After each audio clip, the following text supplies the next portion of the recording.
Welcome to this week's look at the state of the New York City real estate market, where I take a look at the luxury market, the Manhattan market, and the Brooklyn market. I do it because I want you to be informed. It never hurts when you're a consumer to be informed.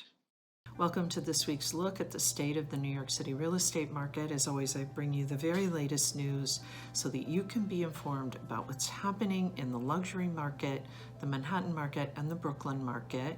I bring you these reports weekly so that you can be empowered with the information that is up to the minute about what is happening in the New York City market. If you have any questions below, please post them in the comment section, because this way I can answer them. And actually, the reason I do this is that I'm really just trying to help as many people as I can. The New York City market is a really challenging market, and to be successful here, you really need to be informed. So feel free to post your questions. I'm happy to answer them. All right, let's get started. We're going to start, as I said, with the luxury market. There were 13 contracts signed last week. The period would be for the week of August 1st to August 7th. This is 11 fewer contracts than were signed the week before. This is probably a sign that with the slowdown as we get into August and even into the end of July, we're starting to look at the dog days of summer, and many buyers have decided that they're taking a little break from the market. Condos outsold co-ops 10-2, and there was one townhouse in the mix. The total volume of the signed contracts was 95,243,000. This is the lowest for the period of October 12th to the 18th. Let's talk about the number one and the number two contracts that were signed. The number one contract was apartment S16A at 565 Broome Street. It was asking $14.95 million. It was raised from $13.5 million when the sponsor or the developer started selling units off of floor plans in September of 2016.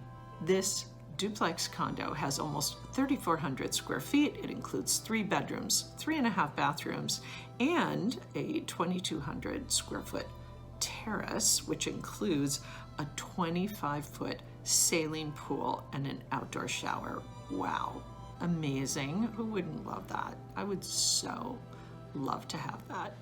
Get up every morning, go for a swim. Wouldn't that be amazing? Just a little bit about the building. 565 Broome Street was designed by Pritzker Prize-winning architect Renzo Piano, who also designed the new Whitney Museum. Amenities in this 30-story, 115-unit building include a concierge fitness center, a 55-foot indoor lap pool, a sauna, and a yoga studio. There's also a children's playroom and parking. Wow, still thinking about that pool. That's amazing. Maybe it's because it's just so hot right now. Okay, onward. The number two contract was the 6th floor at 47 East 91st Street, was asking $11.5 million. It was reduced from $11.9 million when it was listed in April, back in April. So, sorry, just have to add this aside. That means that when the market was really frothy, they kind of missed the market. So we know what, if you hear me talk about this all the time, if you're overpriced, even if you have a beautiful property, you're gonna just sit. So that's what happened to these folks. They were overpriced and they just sat a little bit, but that's okay. They have a signed contract now after they reduced and adjusted their price.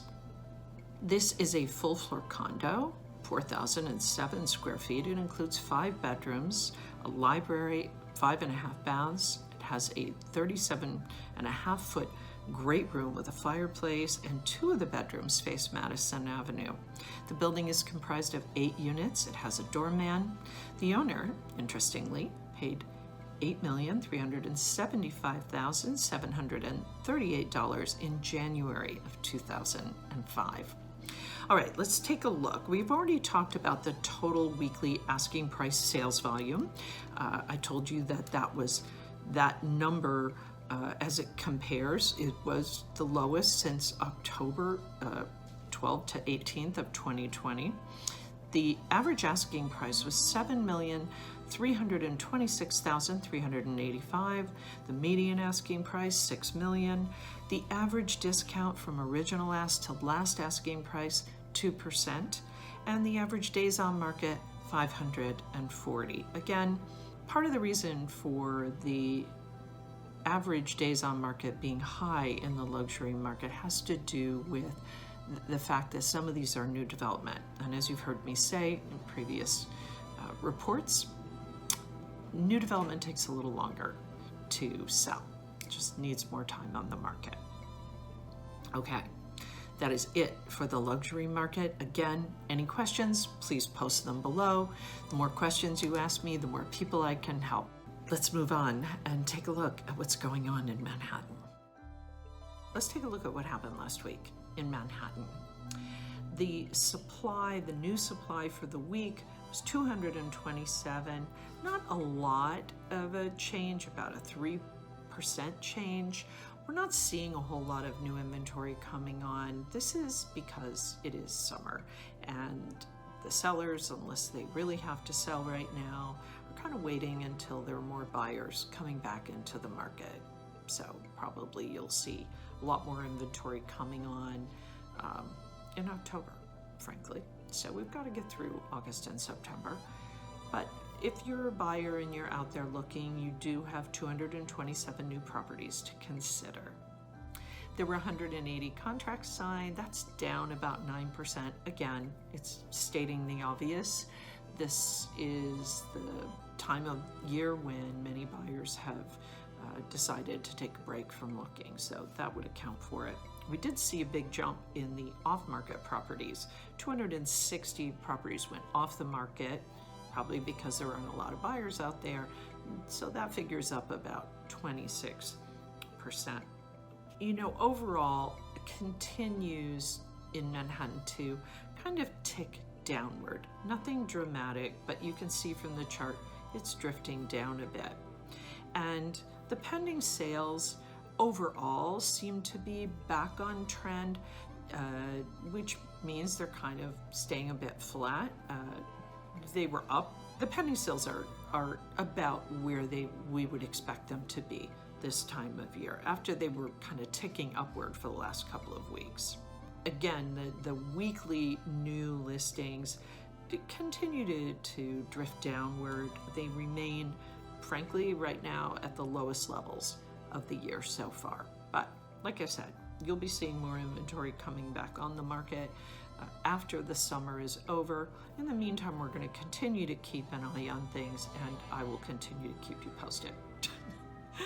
Now a fire engine is going by, so we'll just have to put up with that. It's New York City. So let's move on and talk about what happened in Brooklyn.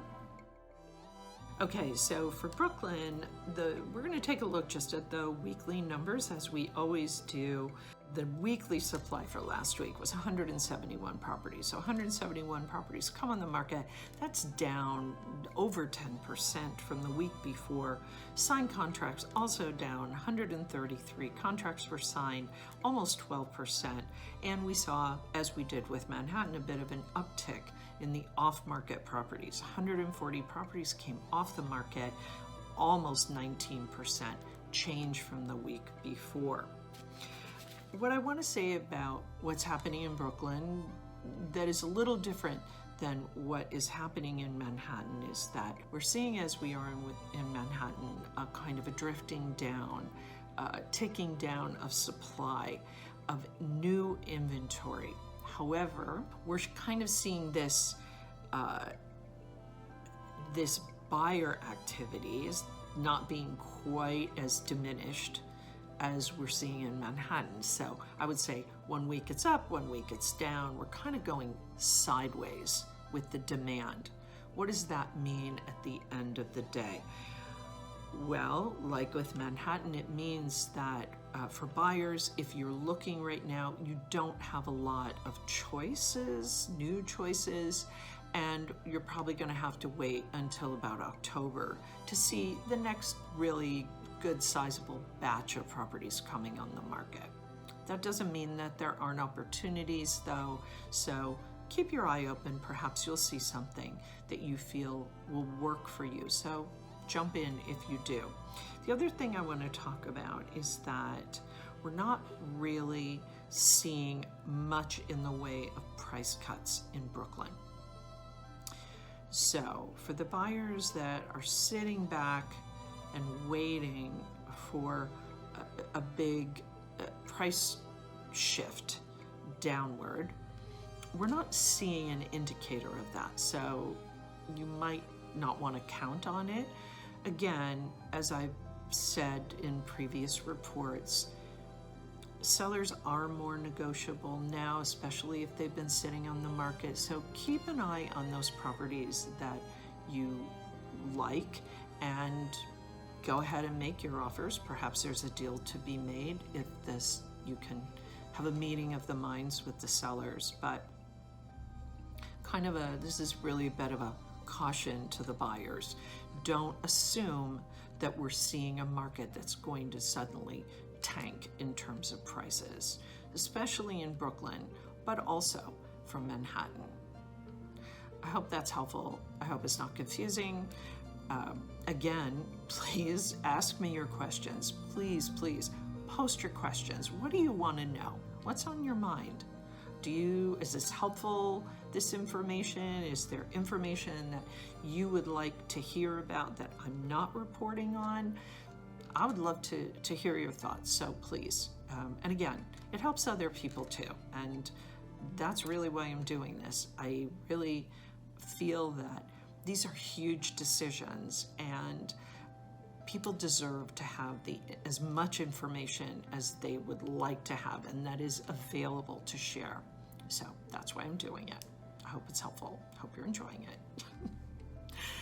Okay, that is it for this week's look at the state of the New York City real estate market.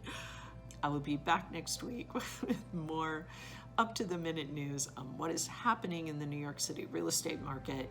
In the meantime, take care.